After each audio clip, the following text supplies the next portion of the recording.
नमस्ते। मैं डॉक्टर प्रियंका आपसे शेयर कर रही हूँ आयुर्वेद के फंडामेंटल्स के बारे में। पिछली वीडियो में हमने देखा कि आयुर्वेद के फंडामेंटल्स कौन से हैं। हमारा शरीर 5 महाभूत और 3 दोष से बना हुआ होता है। 5 महाभूत यानी पृथ्वी, आप, तेज, वायु और आकाश। त्रिदोष कौन से? तो वात, पित्त और कफ। जब ये तीनों दोष एक संतुलित मात्रा में रहते हैं तो ये शरीर को बनाते हैं, मगर यदि इसका असंतुलन हो जाए तो शरीर में बीमारियां पैदा कर देता है। हमारा शरीर की उत्पत्ति, स्थिति और लय ये तीनों वात, पित्त, कफ पे निर्भर है। इसलिए आयुर्वेद में इसे स्तंभ कहते हैं। अभी हमारे रूटीन में या हमारे शरीर में जब बचपन से लेकर बुढ़ापे तक देखा जाए तो 3 अवस्था मिलती है। पहला बाल्यावस्था, मतलब जो छोटे बच्चे रहते हैं साधारण 12 से 16 वर्ष की आयु तक, उनमें प्राकृतिक करके मुख्यतः कफ प्रकृति रहती है। इसलिए आप मोस्टली देख लो, छोटे बच्चों में सर्दी, जुकाम, खांसी जल्दी हो जाता है। जो मध्यावस्था यानी तरुणावस्था रहता है, उसमें एसिडिटी की तकलीफ बहुत ज्यादा रहती है। तो क्योंकि ये जो समय है 16 से लेकर करीबन 50 तक, इनमें थोड़ा बाहर का खाना खाया जाता है। जो खाना होता है वो ज्यादा तीखा, स्पाइसी, तला हुआ, आजकल तो बहुत ज्यादा होटल का खाना खाया जाता है। इसके वजह से पित्त बढ़ता है, और नेचुरली भी पित्त की प्रकृति होने के कारण मिडिल एज में ज्यादा पित्त के दोष या बीमारियां पाई जाती है, जैसे अल्सर है, एसिडिटी है, सिर दर्द है।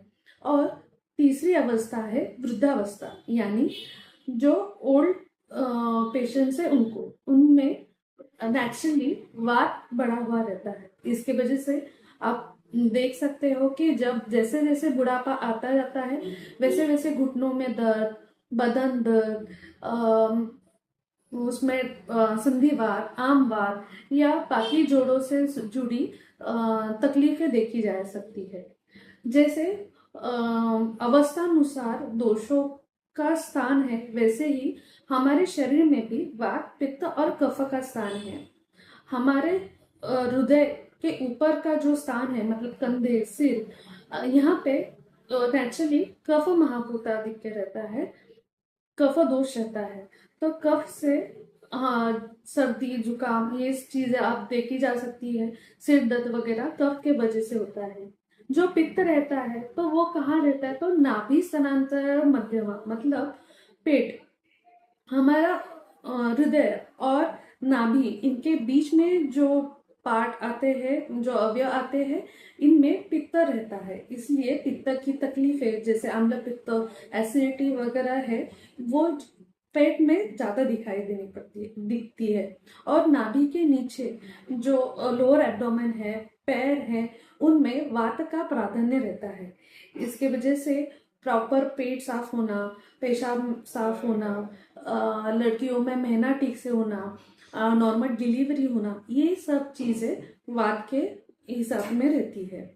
ऐसे ही शरीर में उनका जो हम दिन है, उसमें भी वात, पित्त, कफ का अलग अलग स्थान है। जैसे आप देखेंगे तो वात का रात को 2 बजे से सुबह 6 बजे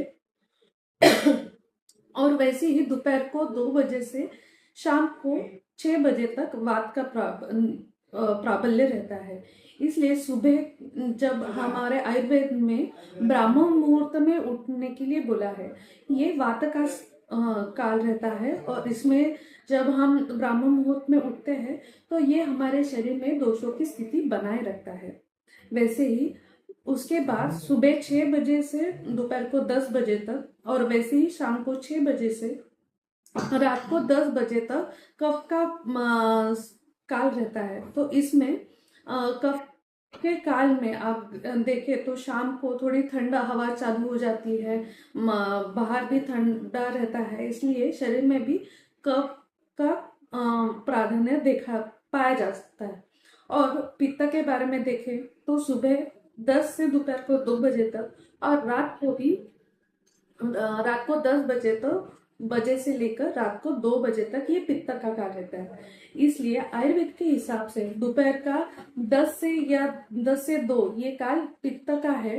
तो इस काल में जब आप खाना खाएंगे वो जल्दी हजम हो जाता है। इसलिए आयुर्वेद के हिसाब से आप 10-11 बजे खाना खाएं तो वो जल्दी हजम हो जाता है। इस तरह हमारा पूरा शरीर, हमारा पूरा अवस्था है, ये सब वात पित्त और कफ पे निर्भर रहती है। Thank you.